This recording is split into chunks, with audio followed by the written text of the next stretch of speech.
JD. Ang kwentong ito ay hango sa totoong buhay. Mula ito sa isa nating kabayan na itago na lamang natin sa pangalang Mang Karding. Taong 1970, probinsya ng Panay. Lumaki sa hirap si Eddie kasama ang ama na si Mang Karding.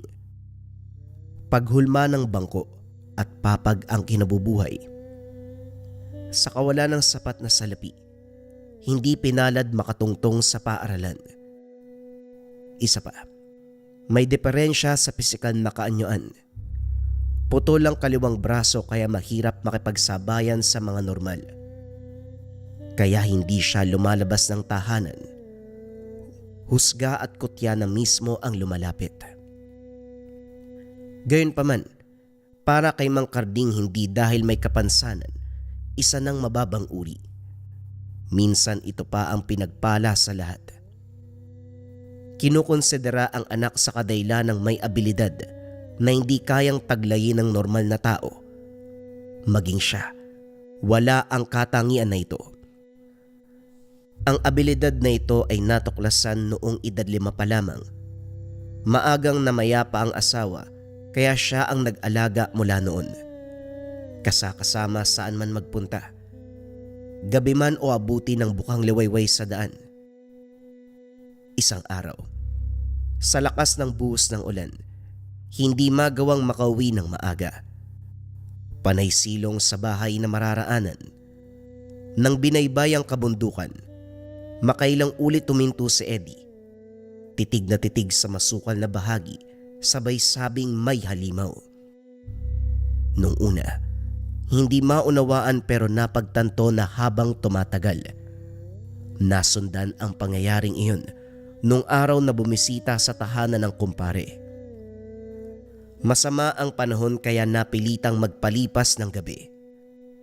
Balisa si Eddie, hindi makatulog.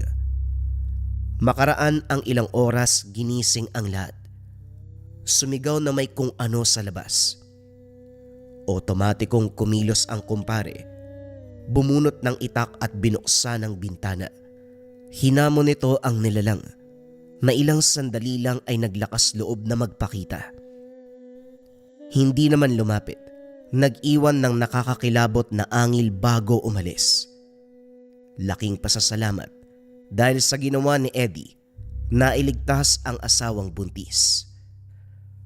Pagkatapos nun may nangyari na naman. Habang lula ng bus pabalik ng probinsya, panay ang titig ni Eddie sa matanda. Nakaupo ito sa pinakadulo. Kung titignan, medyo kahina-hinala ang kilos dahil balot ang katawan. Kung makatingin, mabigat ang presensya. Sa unahan nakapwesto ang may sakit na kakalabas lang galing sa ospital. Nagrereklamo ang kasama nito dahil malusog naman sana pero unti-unting nangihina. Pasimpleng kumalabit si Eddie. Sinabing gawa ito ng aswang.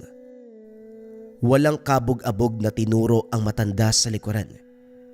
Hindi nakapagsalita ang lahat. Nagtataka na nakatitig sa matanda. Maya-maya pa ay nagmamadali ito sa pagbaba. Nagulantang man sa natuklasan. Nagpapasalamat ang kaanak ng pasyente dahil sa ganung paraan, naagapan ang trahedya. Pagdating naman sa mismong probinsya, kagad dumako ang tingin sa puno ng dalakit. Maya-maya pa, nagsabi na mag-asawang engkanto ang nakatira. Sa punso naman na nasa hindi kalayuan, magkapatid na duwende ang nananahan. Nilinaw pa ni Eddie, mabait ang mga engkanto sa puno at salbahe naman ang mga duwende doon sa punso. Si Lola na nakikinig, hindi inasahan ang lahat ng ito. Karding, hindi man pinalad sa pisikal na anyo ano. Bumawi naman ang anak mo sa kakayahan na matukoy ang elemento sa paligid. Narinig mo naman siya kanina. Wika ni Lola Monay. Naniniwala ka sa sinasabi ni Eddie. Malay natin gawa-gawa lang niya yan. Tugon ni Mang Karding. Sinubukan ang paniniwala ng matanda. Tama ang bata. Kinumpirma na ng albularyo na merong mga nakatira sa sinabi niya. Minsan na nga may nabiktima, pero yung mga duwende lang kasi. Hindi na nanakit yung mga engkanto dyan sa puno. Subukan mo kaya ang kakayahan ni Eddie. Malay natin, higit pa dyan ang magawa ng bata. Nano, ipasok siya sa pagiging albularyo. Nako, hindi nga po ako pumayag nung ako eh. Nung ako yung kinukumbinsi nyo, yung anak ko pa kaya. Huwag na po nating iabot sa ganyang usapan. Gusto po naming mamuhay ng payapa. Susubukan lang naman ito talaga. Kung sa bagay, magulo nga kapag isa kang albularyo. Maraming kalaban, hindi lang tao. May mga aswang at iba pang elemento. Idagdag pa ang bigat ng responsibilidad kapag may ginamot ka tapos hindi na buhay ang pasyente. Ikaw naman ang papatayin sa sisi, ano? Tama ka. Wag na nga lang, ano? Habang nagkakape sa kusina, tanaw ni Mang Karding ang anak sa labas. Nakikipaglaro ito sa aso. Hindi maiwasang makaramdam ng bigat sa kalooban sa pisikal na anyo ng bata. Hindi niya pa ito nakitang may kausap na kaedad. Kung meron man, puno ng pagtatalo dahil kinukutya at pinagtatawanan. Tanging kausap ni Eddie, mga alagang hayop kagaya ng aso, pusa, manok at iba pa. Maya-maya ay merong lumapit.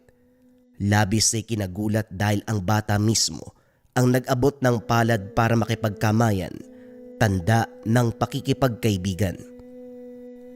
Sa unang pagkakataon, lumawak ang ngiti ng anak. Napukaw ang damdamin habang pinapanood ang mga ito.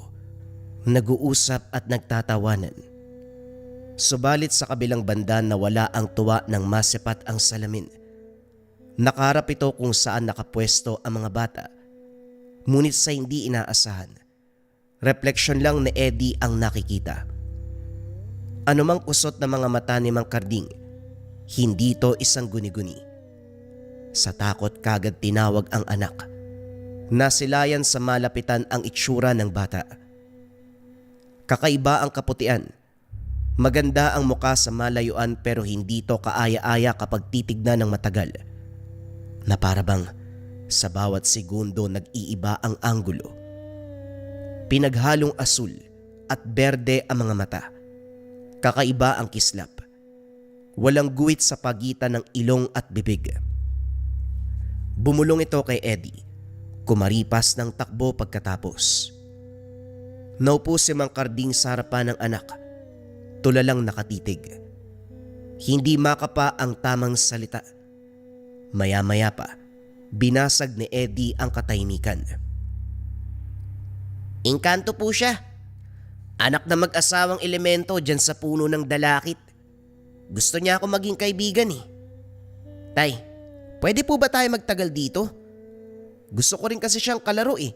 Kasi naiintindihan niya ako. Napabuntong hininga si Mang Karding. Para mabawasan ang kilabot, hindi sinagot ang anak. Pinapasok ito ng tahanan. Matapos ang ilang sandaling pag-iisip, tinitigan ang puno ng dalakit. Habang tumatagal ang pagmamasid dito, mararamdaman ang bigat ng presensya na para bang may nakatingin mula sa itaas ng puno. Sunod-sunod ang pagkahulog ng mga dahon kahit walang hangin. Ang nahuhulog naman ay hindi tuyo. Napatanda na lamang ng krus bago umalis. Sa tahanan muna sila nagpalipas ng gabi. Nakiusap si Lola Monay dahil kinabukasan maagang mag-aani sa bukid. Kinakailangan ng dagdag tao para sa paggapas. Hindi na malaya ng oras. Nagising na lang dahil sa pagsulyap sa kabilang papag wala ang anak. Kagad din itong nakita. Bukas ang bintana at natanaw sa labas. Kausap ang bata na sinasabi nitong engkanto. Masayang tignan Pero dahil sa katauhan ng kasama na bahala si Mang Karding, dali-daling lumabas. Tinawag pero ayaw nitong magpaawat. Nagpaalam na lalabas muna kasama ang batang engkanto. Hindi na napigilan dahil kumaripas ng takbo. Balisang nag-antay sa bakuran. Kinilabutan sa paligid sa pakiramdam na may nakatingin. Nahihiyang gisingin si Lola Monay kung kaya't nagtiis na lamang. Hindi rin nais pumasok nang wala pa ang anak. Lumipas ang oras. Hindi na malayan kung gaano katagal nag-antay. Ang mas napansin ay walang tigil na pagsutsot. Hindi naglaon buong pangalan ang tinawag. Kasabay nito ang pakiramdam na nahihilo. Umikot ang tingin. Bumigat ang ulo. Hindi naman natumba. Parang kusang gumalaw ang paligid. Hindi nagtagal may humipo sa ulo pababa sa braso. Walang tao sa malapitan, kaya nag-iba ang kutob ni Mang Karding. Kagad ding napukaw ang atensyon nang bumalik si Eddie. Ayaw pansinin ang masama nitong titig sa paligid. Ilang ulit lumingon bago pumasok ng tahanan. "Tay, hindi po muna ako matutulog para may umaaligid eh. Wag po kayo mag-alala. Akong bahala. Duwende lang po yan." Ano? Duwende? Ano ba sinasabi mo, anak? Pwede ba awat tayo sa takutan, matutulog na tayo? Halika na, tama na yung mga sinasabi mo. Meron nga pong umaaligid, tay. May napansin ka ba kanina? Hindi na lang sana kayo lumabas oh. Nilapitan ka po tuloy. Napabuntong hininga na lamang si Mang Karding. Hindi na kaya pang makipagsabayan sa anak dahil lalo lang kinikilabutan sa salita nito. Magdamag gising, binabantayan ang takbo ng paligid. Kinabukasan maaga sa taniman si Mang Karding at Lola Monay. Marami na rin ang mga magsasaka. Kanya-kanya sa gapas ng palay. Isa sa umagaw ng atensyon ay ang matandang lalaki.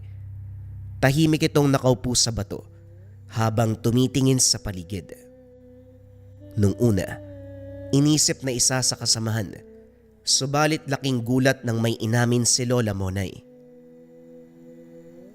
May nakita ka bang matanda? Huwag mong pansinin kasi lalapit yan. Para malinaw, hindi siya kagaya natin. Huwag na natin pabain ang usapan na. Naunawaan mo na ko nung sinabi ko. Hindi na nag-usisa si Mang Karding. Bumalik si Lola Monay sa trabaho. Inutusan na rin siyang atupagin ang mga gawain. Gayunpaman, panay sulyap sa pwesto ng matanda. Dito nalinaw na kakaiba ang dating. Nagdudulot ng hindi maunawa ang pakiramdam. Napansin na rin siya nito, kaya nagmamadaling yumuko. Makaraan ang ilang sandali. Natigilan ng makita ang anak na nakikisalamuha sa matanda. Kung titignan, aakalain mo na matagal nang magkakilala. Walang pagdadalawang isip na lumapit si Mang Karding, pero hindi naabutan ang matanda. Lumakad na ito. Pinawi si Eddie at sinabing sa tahanan na lamang mag-intay. Habang inaayos ang mga palay sa kamalig, hindi maiwasang magtanong. Lah, tungkol po pala sa sinabi niyong matanda, ano pong hindi katulad natin? Anong klaseng tao ba siya? Tumingin sa paligid ang matanda bago sumagot. Na para bang ayaw marinig ng iba ang tungkol dito. Sa kakilala kong albularyo, nalaman ang bagay na to. May gumagalang elemento na nagpapanggap na matanda. Kahit ako nakita ko payo ng albularyo, huwag pansinin para hindi lapitan.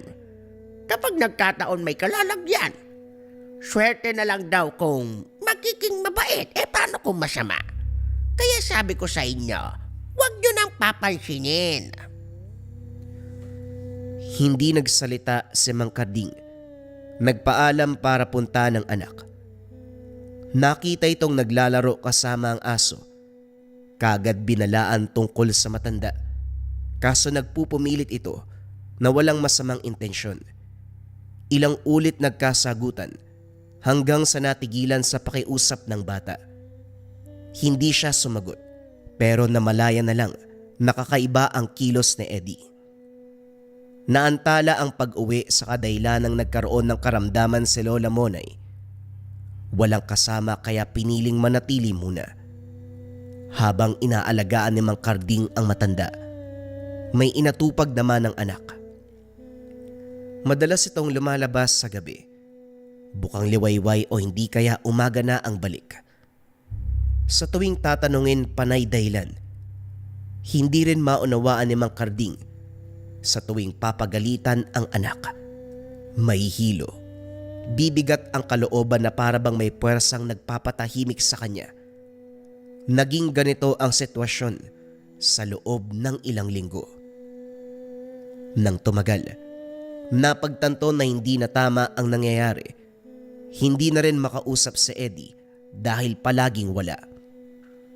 Sa puntong ito, ilang gabi ang lilipas bago umuwi. Naghinala, kaya inabangan. Napatayo si Mang Karding. Hindi na inintay na kumatok ang anak at kagad pinagbuksan ng pintuan.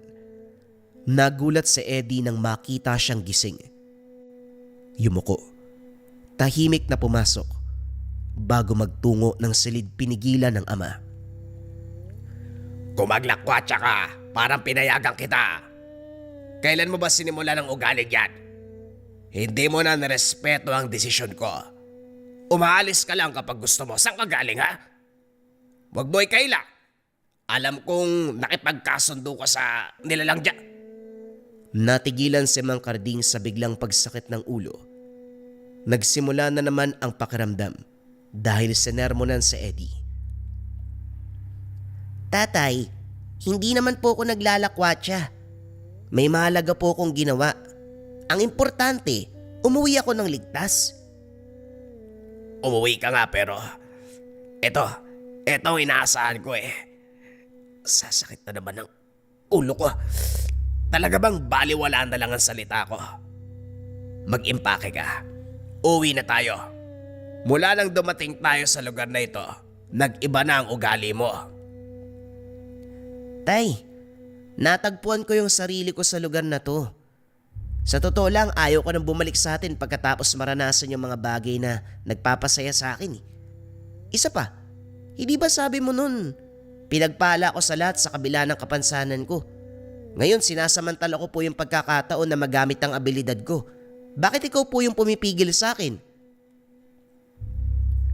Natigilan si Mang Karding. Ito na ang puntong kinakatakutan. Aminadong namamangha sa abilidad ni Eddie. Nakakakilala ng iba't ibang uri ng elemento. Kaso nga lang, hindi maisip na abot sa punto na pangangatawanan ang kakayang ito. Kagad tumutol at binalaan ang anak. Kaso nga lang, buo na ang pagpapasya ni Eddie. Lalong natahimik nang ilabas ang bata ang isang bagay. Kung titignan ay may hahalin tulad sa kahoy na parang bato. Kulay itim, makintab, kakaiba ang kislap. Pinawakan sa kanya pero sa loob lamang ng isang segundo dahil biglang lumayo matapos maramdaman ang puwersang animoy kuryente. Sa pagpapaliwanag ni Eddie, ito ang gamit na binigay ng matandang elemento. Inamin din ng bata ang kaganapan sa nakalipas na araw. Natameme nang malaman na tumutugis ng aswang. Tuwang-tuwa pa habang nagkikwento ang bata pero hindi si Mang Karding. Pinutol ang usapan. Inutusan nito na matulog na lamang. Naiwan ang ama na labis ang pagsisisi. Sa sobrang abala sa pagbabantay kay Lola Monay, hindi na malayan ang kinasangkutan ng anak. Hindi naman sa sinisisi ang matanda. Sadyang kinulang si Mang Karding sa oras para isabay ang pagbabantay sa mga ito. Nang magising si Lola Monay, pinaliwanag ang nangyari kay Eddie. Napailing na lamang dahil imbis na magpayo, hinikayat siya. Nahayaan ang anak sa tinatahak nitong larangan. Dagdag pa ng matanda, kinakailangan pa itong suportahan para magawa ng maayos ang misyon. Hindi nagustuhan ng pag-uusap, kaya pinutol na lamang ni Mang Karding. Umalis siya. Tumambay sa taniman. Tumagal doon ng ilang oras hanggang sa napukaw ang pansin sa paglitaw ng matanda. Hindi nakaligtas sa pagtawag nito. "Huwag kang matakot, Karding. Nauunawaan ko ang takot mo. Lalo pa hindi tayo nagmula sa iisang mundo. Pero sinisiguro ko na nasa mabuting kalagayan ang anak mo. Isa siya sa libo-libong taong biniyayaan ng ganitong klase ng kapangyarihan. Ipinanganak siyang likas ang abilidad pagdating sa pagtukoy sa elemento't aswang. Ang ginawa ko ngayon ay gabayan siya, bigyan ng karagdagang gamit at para alam mo, mapapadalas ang laban kaya wag mong ipagtaka kung mawawala siya ng ilang gabi." Sasagot sana si Mang Karding pero paglingon wala na ang matanda. Hindi narinig ang yabag o anumang ingay. Kagaya ng sedami nito. Gabi-gabi ang paglabas ni Eddie. Sa tuwing ihahatid ng tanaw, walang kasama. Pero pakiramdam ni Mang Karding hindi ito nag-iisa. Kung minsan kasi, may kinakausap na hindi nakikita. Hinayaan muna ang anak. Nakinig sa bawat kaganapan. Isang gabi, sinalubong ito dahil pasuray-suray na naglalakad. Napagtanto na nagtamo ng pinsala sa katawan. Nagtaka dahil wala naman itong sugat, pero ang daing animoy naghihingalo. Pinagpahinga ng ilang sandali. Sa kabutihang palad ay bumuti rin. Hindi nakapagpigil si Mang Karding. Inusisa ang pinagagawa ng anak. Hindi pinagkaita ng katotohanan. Inamin ni Eddie ang nangyari. Kung sino ang nakakasalamuha, kung anong halimaw ang nakalaban. Kinilabutan si Mang Karding. Sinabing aswang, duwende, at iba pang masamang elemento. Nang tanungin kung paano napuksa, ang sagot nito, dahil ginagabayan siya ng kaibigan, isama pa dito ang kapangyarihan ng punyal at ang ginagamit na mutya ng dalakit. Tumutukoy sa bato na ibinigay sa kanya. Dagdag pa, tinawag na dalakit dahil nagmula sa puno ng dalakit. Nang kumpirmahin kung sino ang matandang elemento, ito ang engkantong lalaki sa puno. Ito na rin mismo ang nagpanggap na matanda. Mababaliw ako dito eh. Kung ganon, nakikipaglaban ka sa mga elemento't nilalang. Di hindi ka ba natatakot, halimaw yon? Paano kung mapuruan ka nila? Paano kung mamatay ka? Paano kung hayaan niyo po akong gawin ang gusto ko, Tay? Tay, hindi na po ako bata. Huwag niyo po akong ituring na parang 5 anyos. Ilang taon na po ako. Mulat na ako sa realidad, lalong-lalo na sa kababalagan.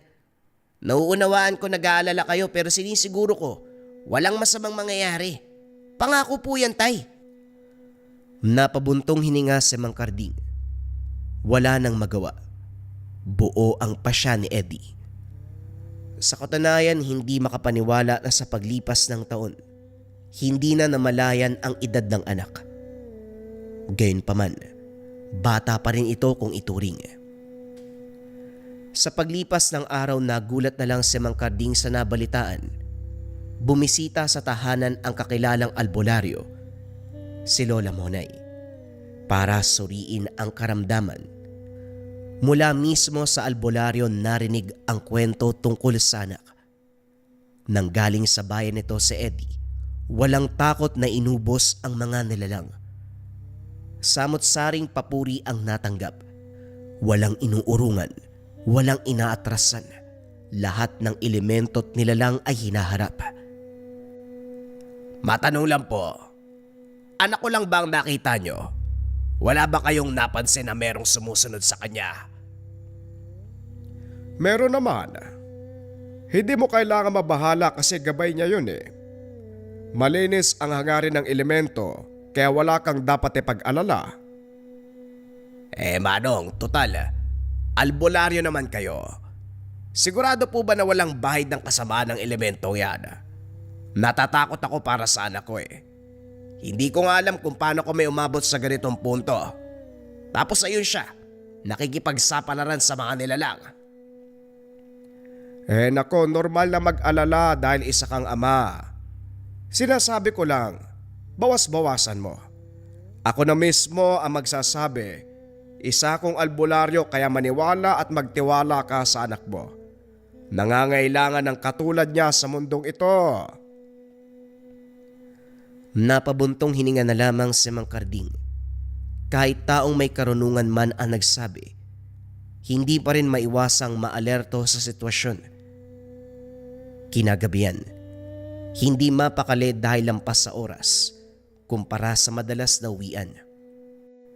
Labas-pasok ng tahanan, panay silip kung nariyan na ba ang anak. Makaraan ng ilang sandali, nakarinig ng ingay sa hindi kalayuan, daing at pag-angil ng halimaw. Sa ideyang baka si Eddie, hindi nakapag-isip ng maayos si Mang Karding. Bumunot ng itak at nagmamadaling hinanap ang pinagbula ng ingay. Mula roon, nakita ang tagpo kung saan nakikipaglaban ang anak sa isang halimaw. Malaki ang hubog na pinaghalong tao at hayop. Masyadong mabilis ang kaganapan. Namalayan na lang ni Mang Karding, tumilapon ang anak. Nakagante naman ito kaso nga lang muling tumilapon hanggang sa dumagan at walang tigil na hinagupit ng atake si Eddie. Maya-maya pa umangil ng malakas. Sinabayan ng daing ng anak. Sa iyaw ay masasabing nasasaktan. Puno ng dugo sa bahaging iyon. Sa isip-isip si Eddie ang napuruhan. Manlulumo na sana pero biglang bumagsak ang nilalang. Tumayo ang anak. Pasimpleng tinarak sa ulo ang hawak na patalim. Hindi inasahan ang nakita. Si Eddie, parang magiting naman dirigma sa paningin ni Mang Karding. Pakiramdam niya, nawalay sa mahabang panahon kung kaya't hindi namalayan ang pagbabago ng anak. Patpati ng katawan pero kung kumilos animoy higante, makikipagbanggaan sa mga kalaban. Pag-uwi, kinausap ito pero panay iwas. Inunawa na lang muna at hinayaang magpahinga. Magaling na ako. Pwede nyo na akong iwan kung gusto nyong umuwi sa inyo. Pasensya na kung naistorbo ko ang oras mo, Karding. Bakit parang natulala ka naman ata? Anong iniisip mo? Sa tingin mo ba, ginagawa ni Eddie ang dapat? Sa totoo lang natutuwa ako nung una na may abilidad ang aking anak. Pero ngayon hindi ko na po alam kung anong mararamdaman. Nakita ko siya kung paanong lumaban kagabi. Ibang-iba na siya sa nakilala kong Eddie. Nako Karding, normal na mapapatanong ka siya nangyayari. Siyempre anak mo ang pinag-uusapan. Kung wala namang reklamo si Eddie sa ginagawa niya, hayaan mo. Pero dapat nariyan ka pa rin upang gabayan siya. Kailangan ng malalim na pangunawa ang ganyang bagay. Dahil may kinalaman sa kababalagan at pakikipaglaban sa mga elemento. Tatagan mo ang paniniwala. Suportahan mo ang bata. Napabuntong hininga si Mang Karding. Sa kabilang banda, hindi pa rin matanggap ang kinahinatnan ng anak. Kinausap ito. Inamin ni Eddie na natutuwa siya sa ginagawa. Nakiusap din na wag muna silang umalis at manatili sa lugar. Kaso nga lang nagpa siya si Mang Karding. Iniwanan ang anak sa pangalaga ni Lola Monay. Hindi dahil natatakot siyang harapin ang tinatak nitong landas, kundi para sa naiwan na responsibilidad sa bahay. Pag-uwi, buhos ang atensyon sa paghulma ng papag at bangko. Ilang beses suminto sa tuwing sasagi sa isipan ng anak. Binabagabag sa ideya kung kaya't napilitang bumalik sa probinsya. Sa daanan pa lamang kapansin-pansin ang grupo ng kalalakian nakapwesto sa likuran ng bus. At kung titignang mabuti, may kakaiba sa mga ito. Panay lingon si Mang Carding dulot ng kuryosidad. Kagad siyang nilapitan ng konduktor at binalaan. Walang malinaw na paglalarawan, pero piniling sundin ang payo. Pagbaba ng terminal, dire-diretso ang lakad ni Mang Carding para sa susunod na sakayan. Bumigat ang pakiramdam dahil nakasunod pa rin ang grupo. Sakto namang naraanan ng konduktor na pauwi na rin. Kaya naman pinaangkas ng motorsiklo. Hindi maunawaan kung bakit binilisan ang pagmamaneho na halos paliparin ang sinasakyan. Nang medyo makalayo, doon lang nagsalita. Iyo, may sasabihin ako sa'yo. Yung nakita mo, mga tamawo, uri ng aswang na madalas talaga sa lugar na ito. Ako man nagulat kung bakit sila bumaba ng kabundukan. Nagtatago lang naman ang mga yon, pero kanina sumakay pa ng bus. Wika ni Mang Elias. Habang nakikipag-usap, hindi napansin ang pagsunod ng mga nilalang. Maya-maya pa, naramdaman na lang ni Mang Carding ang paggapdi ng likuran. Sa paglingon bumungad ang mga limaw. Humahabol ito sa kanila.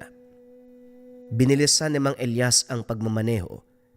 Inabutan ng patalim si Mang Carding para pansamantalang panakot sa mga ito. Panay ilag para makaiwas sa mga atake. Parang mga gutom na hayop na humahabol. Bata, ikaw yung mananugis, hindi ba? Hinahabol kami ng mga tamaho. Napalingon si Mang Carding sa tinawag ng kasama. Inhinto ang motorsiklo sa tapat ni Eddie. Ako na pong bahala sa kanila. Ihatid nyo na lang po ang ama ko sa malapit na pagamutan. Bago makasagot, hinarap ni Eddie ang mga kalaban. Dumiretso na rin sila sa albularyo. Si Mang Tomas ang bumungad. Ginamot nito ang sugat na dulot ng aswang. Langis at orasyon ang pinangtapat. Nang mahimasmasan, saka lang napag-usapan ang pangyayari. Hindi mo naman sinabi na anak mo pala yung manunugis. Alam mo, namamangha ako sa batang yun, ha? Walang takot. Yung asawa ko buntis. Nung nakaraang buwan, dinalaw ng aswang, ha? Saktong dumating yung batang yun, nailigtas doon sa kabilang sitio. Inatake ng balbal yung lamay. Walang lusot pa rin sa anak mo. Napakahusay na bata. Hoy. Ako ang unang namangha dyan bago ikaw, ha? Teka, ikaw naman, bakit parang may pag-aalinlangan ka pa rin, Carding? Huwag mo sabihin na labag pa rin sa kalooban mo ang ginagampan ng tungkulin ng anak mo. Manong sabihin mo sa akin, sinong ama ang papayag na isa lang ang anak sa labanan? Tapos sa mga kalaban hindi ordinaryong nilalang. Ayos lang sana kung ligaw na hayop eh. Aswang ang pinag-uusapan dito. Nauunawaan ko ang punto mo. Ama ka kaya nag-aalala din. Iyo, sinasabi ko sa'yo, hayaan mong lumaban ang bata. Hanggat walang reklamo, alam niya ang ginagawa niya. Hayaan mo ang anak mo dahil wala siyang ginagawang masama. Nakakatulong pa siya sa mga tao dito. Malay natin, nakalaan talaga ang buhay ng anak mo bilang tagapagligtas ng taong bayan. Baka ang pagiging manunugis ang kapalaran niya. Napabuntong hininga si Mang Carding. Naiintindihan niya ang paywatig ng mga ito.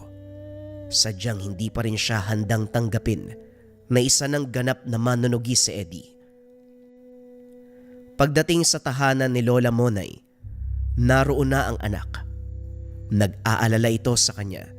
Sinigurado naman ni Mang Carding na maayos ang kalagayan. Sa puntong ito, masinsinan ang pag-uusap. Nilinaw sa pamamagitan ng tanong kung ito nga ba ang gusto ng anak. Buong puso ang pagsagot. Makikita ring seryoso sa pagiging manunugis, kaya naman nagpa siya. Anak, walang sino mang ama na kayang iharap sa kapamakan ng anak niya. Kung ito man ang gusto mo, ang makipagsapalaran sa mga hindi ordinaryong nilalang at elemento, wala na ako magagawa. Basta ipangako mo sa akin na umuwi ka ng buhay at ligtas. Ngumiti si Eddie sa bayapos ng yakap. Matapos itong sabihin, nakaramdam ng kagaanan si Mang Karding. Tinuruan na rin ng sarili na huwag masyadong mag-alala. Napapadalas ang pagtatanong kay Eddie upang maunawaan ang kilos nito. Ihatid pa sa daan sa tuwing magpapaalam ng lakad. Habang nakikipagsapalaran ang anak, ibinuhos naman ni Mang Karding ang oras sa pagsasaka. Iniintay rin kung kailan magpapakita ang matandang elemento. Subalit hindi na ito nagilap. Kahit doon man sa puno ng dalakit, hindi na maramdaman ang presensya ng engkanto. Sa paglipas ng mga araw, madalang umuwi si Eddie. Nagpaalam naman ito. Sinubukan na rin ng Mang Karding na huwag mag-alala sa takot na lamunin ng emosyon. Gayunpaman hindi kinalimutang magdasal, humingi ng proteksyon at gabay para sa anak. Isang araw, may dumayo sa tahanan, isang lalaki na sakitin ang presensya. Maputla, payat, maputi ang buhok kahit hindi naman matanda. Humingi ng saklolo, natumbahan ng kahoy ang kasama doon sa kabundukan. Walang naisip na masama si Mang Karding kaya sumama ito. Ganun man ang naabutan, may natumbahan ng puno. Nagpakilala ang mga ito bilang magkapatid na Aga at Bitoy. Nasa edad 17 pero kakaiba ang itsura. Nangangamoy at pisikal na sakitin. Naunawa ng sitwasyon. Ang sabi ng mga ito matagal nang nananahan sa kabundukan matapos iwanan ng mga magulang. Hindi na lang din nila binigyan ng pansin kaya lumaban na lamang sa buhay. Panguhuli ng ligaw na hayop at mga bungang kahoy ang kinakain sa araw-araw. Medyo hirap din sa pananalita. Pinakita ang kuwebang tirahan. Kahit ito man ay nangangamoy. Walang maayos na gamit. Kahit ang magkapatid, walang matinong damit. Sa awa, nagpa siya si Mang Karding na tulungan ang mga ito. Namalengke, nagluto, dinalahan ng iilang damit at gamit. Inaya pang maligo sa kalapit na ilog para kahit papano maging presko. Pero laking gulat dahil parang takot sa tubig. Hindi pinilit. Nanghuli na lamang ng isda. Sa kalagitnaan napansin ang titig ng mga ito. Yung tipong tinginan na anumang oras ay manlalamon. Nang makahuli, kaagad bumalik sa kuweba at siya na mismo ang nag-ihaw. Naisalang sapoy ang iilan. Pagbaling sa natira, napatitig na lamang. Kinakain ng magkapatid ang hilaw na isda. Diretsyong inangat-ngat, sabay lunok. Inunawa ni Mang Karding ang sitwasyon. Ganon talaga ang kilos kapag matagal na sa kabundukan. Nakalimot sa tamang proseso ng lahat. Pagsapit ng takip silim, nagpaalam siya sa mga ito. Makikita sa muka na hindi nila gusto. Na parabang nais pa siyang manatili kasama nila. Kaso nga lang hindi na pumayag si Mang Karding. Dahil sa paglipas ng mga oras, parabang nadadagdagan ang presensya sa paligid. Kinutuban siya. Nagmamadaling umalis. Kinabukasan maaga pa lang nasa bakura na ang mga ito. Tahimik na naupo sa lupa. Nag-aantay kung kailan siya nagpapakita. Aayain na sana magkape sa loob pero bago mangyari, kumaripas ng takbo papasok ng gubat. Dumating si Eddie na parabang takot na takot sa kanyang anak. May bisita po ba dito, Tay? May naaamoy kasi ko eh. Tanong ni Eddie. Nilibot ang tingin sa paligid. Nang dumako ang titig nito sa dinaanan ni Aga at Bitoy, malinaw kay Mang Karding ang katauhan ng mga ito. Wala naman. Kung may naaamoy ka, baka may dumaan na hindi pangkaraniwan. Mabuti pa pumasok ka muna para makapagberyenda. Akin ang gamit mo. Nangangamoy din, ay Diyos ko. Anong klase ng aswang ba yung kinalaban mo? Napakatapang naman ng apoy. Tamawo po. Katulad ng humabol sa inyo nung nakaraan. Silang inaatupag ko sa ngayon eh. Masyadong mapangahas. Nananalasa sa bahay-bahay. Maging ang mga magkakahoy sa kabilang bundok. Ilan na nagsabi na sinalakay sila.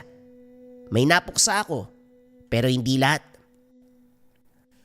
Tamawo, iyo. Balak mo bang ubusin sila? Hindi ka ba natatakot na harapin yung maraming bilang nila? Mag-isa ka lang oh. Baka mapano ka niyan. Marami na po ako nakalaban at napuksa. Ngayon pa ba ako titigil? Wala na pong atrasan to. At saka wag po kayo mag-alala. Kulang man ang kamay ko, protektado naman ako nito. Tugon ni Eddie. Sabay pakita ng mutya ng dalakit. Tumango na lamang siya. Sa sumunod na lakad, inimbita ni Eddie ang ama. Nagulat si Mang Karding. Hindi inasahan ang alok nito. Para na rin maunawa ang lubos ang ginampanan. Walang pagdadalawang isip na pumayag. Unang trabaho, ang paggalugad sa kabundukan. Hinanap ang lungga ng mga tamawo. Pinakita ni Eddie ang dalawa sa kuwebang nangangamoy abo. Dito nagkaroon ng laban at sa mismong tirahan sinunog ang mga bangkay. Napailing na lamang si Mang Karding habang pinagmamasdan ng tingin ng paligid. Maraming puto. Tira ng nasunog na mga katawan. Sa kalagitnaan ng paglilibot, nasipat ang iilang figura sa kalayuan. Nang magtungo sa kabilang kuweba, nakasunod pa rin ang mga ito. Dito naghinala kung kaya sinabihan si Eddie. Ang sabi ng anak, hayaan itong sumunod. Patuloy sa paglilibot sa lugar hanggang sa nahulog sa bitag ang mga ito. Nagtago si Mang Karding habang si Eddie ang humarap sa kanila. Walang kurap na pinagmasdan ang kilos ng anak. Binulungan ng itak. Umihip ng dasal sa hangin. Pagkatapos ay nagpakita sa mga kalaban. Dito lumabas ang tunay na anyo. Mula sa pagiging tao, nagpalit ng wangis bilang mga tamawo. Halos butot balat ang katawan. Maputla ang balat. Mahaba ang maputing buhok. Matutulis na mga kuko at pangil. Nanlilisik ang mga mata. Matulis ang tenga. Mabilis at malikse ang kilos. Isang tingin, nakakapagpalit na ng pwesto. Hindi lang yun, palaging nauuna sa pag-atake. Ilang beses tumilapon si Eddie sa unang sandali ng bakbakan. Panaylunok si Mang Karding para pigilan ang sariling sumigaw. Nangangate ang kamay na nakisali sa laban. Kaso nang ibabaw ang takot kung kaya't nanatili sa pagtatago. Hindi nagtagal, unti-unting nakahinga ng makabuelo si Eddie. Nasasabayan nito ang galaw ng aswang.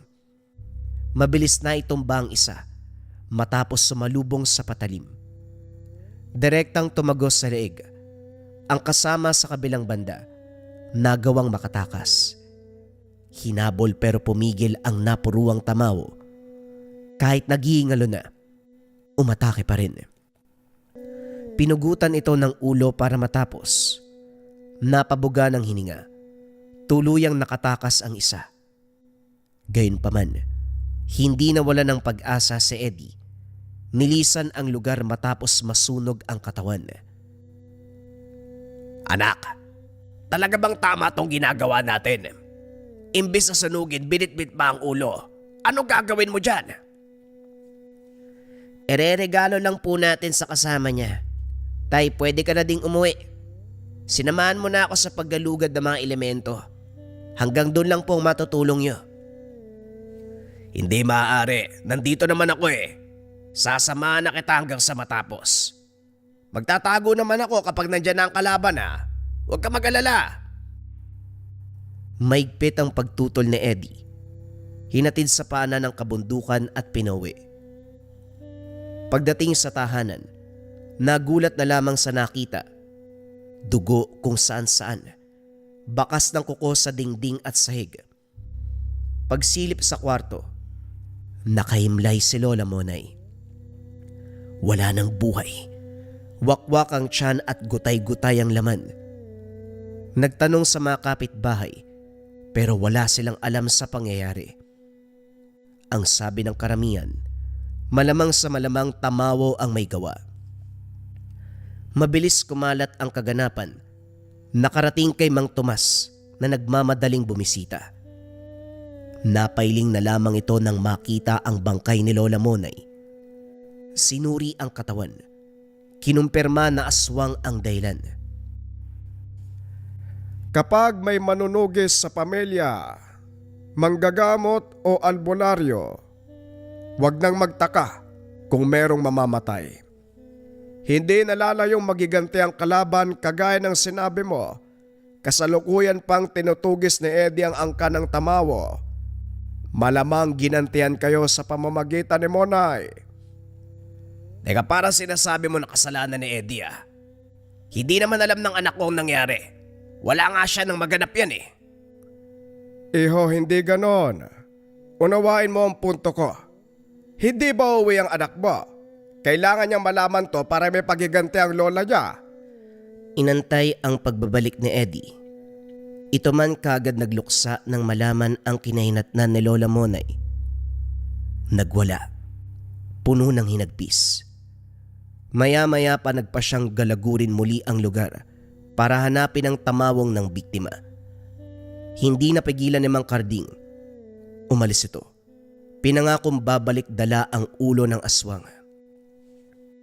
Habang tumutugis ang anak, hindi mapakali ang ama. Pabalik-balik sa labas. Nag-aantay ng pag-uwi nito. Hindi inasahang mapatingala sa puno. Dito naibuntong ang galit. Sinisisi ang elemento. Dahil kung tutuusin, ito ang nagpasimuno ng lahat. Kung hindi hinikayat si Eddie sa tungkulin, hindi mapapaisip ang bata. Kumuha ng palakol. Handa na sanang putulin ng lumitaw ang matandang engkanto. Huwag kang magkakamali. Baka hindi mo kayanin ang parusa. Huwag sa tahanan ko isisi ang nangyari sa kaanak mo. Hindi dahil pinaslang siya ng aswang, sa gabay ka magagalit. Sinabi ko na sa'yo, binigyan ko ng gamit at gabay ang anak mo. Kagustuhan niya ang nasunod. Hindi sa wala kong kinalaman pero lahat ng ginawa niya ay sariling desisyon. Kagaya ng sinabi ng albularyo, kapag may manunugis sa pamilya, hindi nalalayong mapahamak ang angkan. Alam kong naunawaan mo ang ibig sabihin, kaya wag na nating pabain ang usapan. Ang galing niyong maghugas ng kamay. Nandyan ka lang naman sa puno, hindi ba?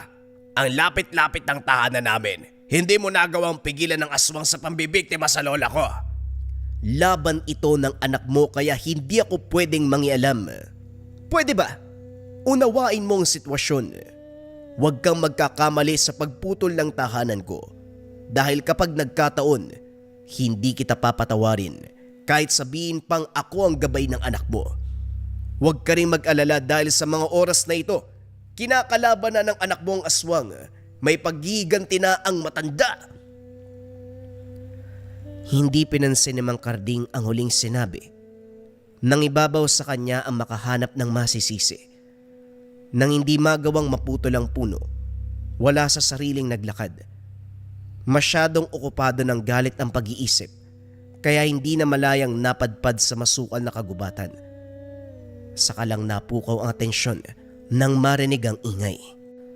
Unang pumasok sa isipan ang umalis.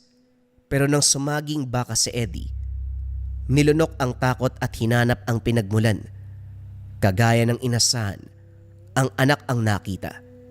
Kasalukuyang nakikipaglaban sa grupo ng mga tamaho. Pakiramdam ni Mang Karding mababalian ng leeg sa paghabol ng tingin sa mga galawan. Sobrang bilis. Nakala mo hangin na nagbabanggaan. Kaliwat kanan ang pagtilapon. Dumagungdong ang hiyaw ng mga nilalang. Ilang sandali pa isa-isang natumba matapos hagupitin ng itak. Matutuwa na sana dahil naubos. Subalit laking gulat nang biglang bumangon. Maging si Eddie ay hindi makapaniwala. Walang pagdadalawang isip na sinugod. Sa pagkakataong ito nakaisip si Mang Karding. Tinawag si Mang Tomas para tulungan ang anak. Wala itong reklamo. Kagad sumama. Pagdating pa lamang natigilan na.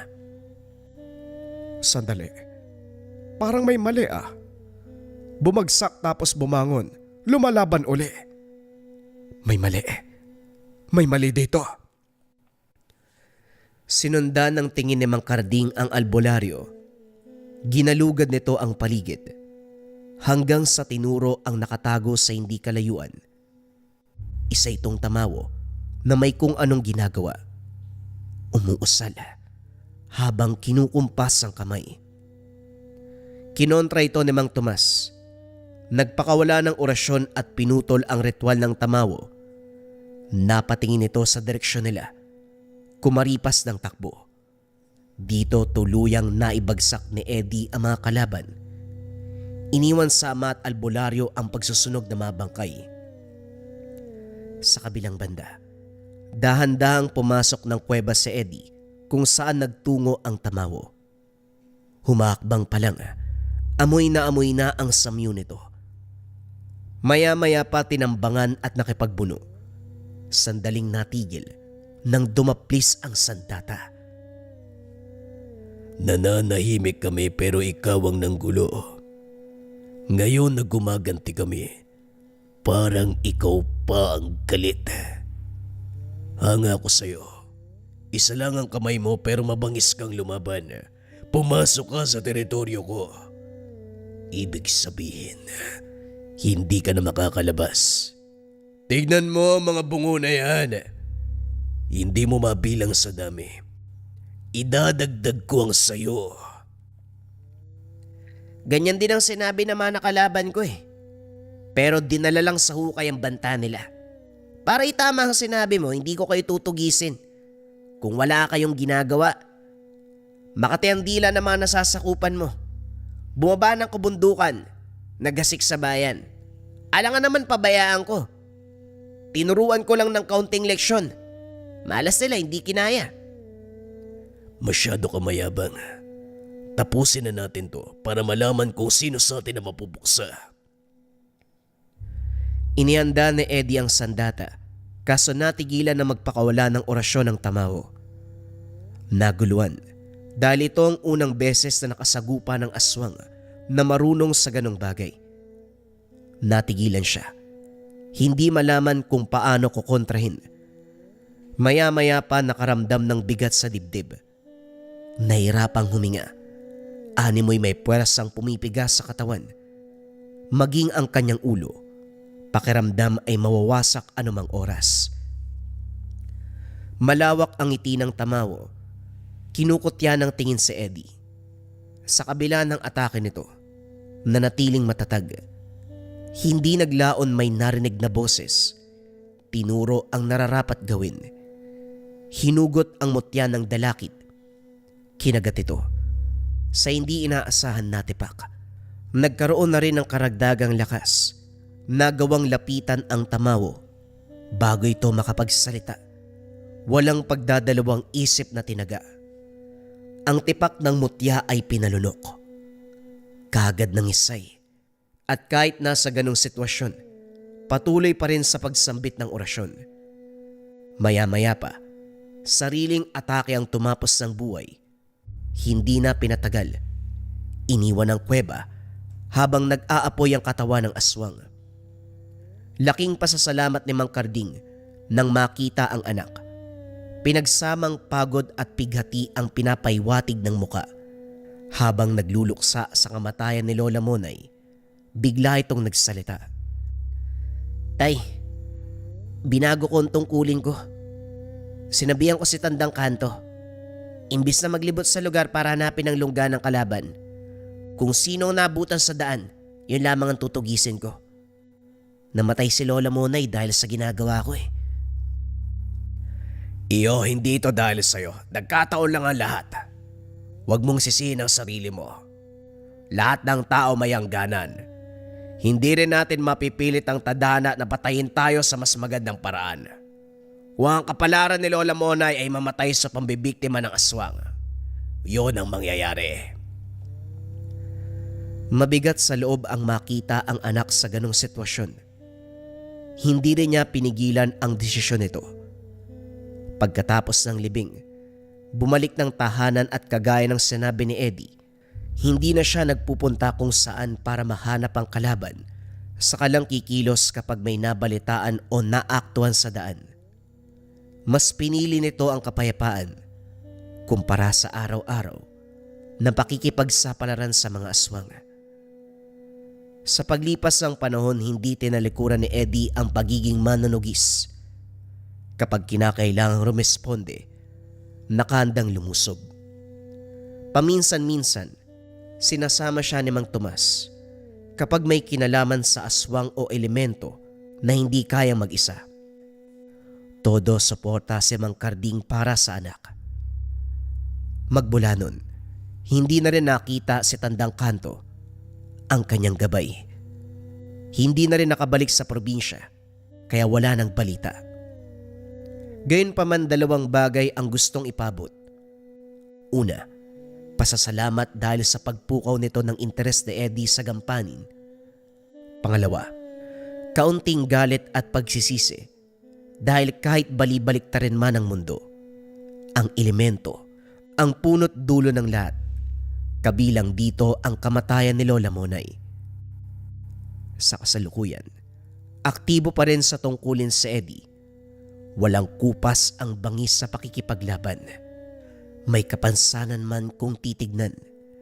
Hindi maitatanggi ang lakas sa kapangyarihan ng isang bata na laki sa hirap. Depensa sa lahat ng uri ng sumpa na may kasamang rebuelta o balik sumpa. Ito ang Marahuyo Bracelet. Napakarami ng natulungan ng Marahuyo. Mula sa pagbibigay ng ginhawa sa nararamdamang sumpa at pagbabalik ng sumpa sa mga taong nang biktima sa kanila. Kung isa ka sa mga taong nabiktima ng kasamaan at kailangan mo ng proteksyon, subukan mo ang Marahuyo Bracelet. Kung interesado ka, i-search mo lang ang shop ng Lika Merchandise Marahuyo Bracelet. Mag-ingat sa mga scammers.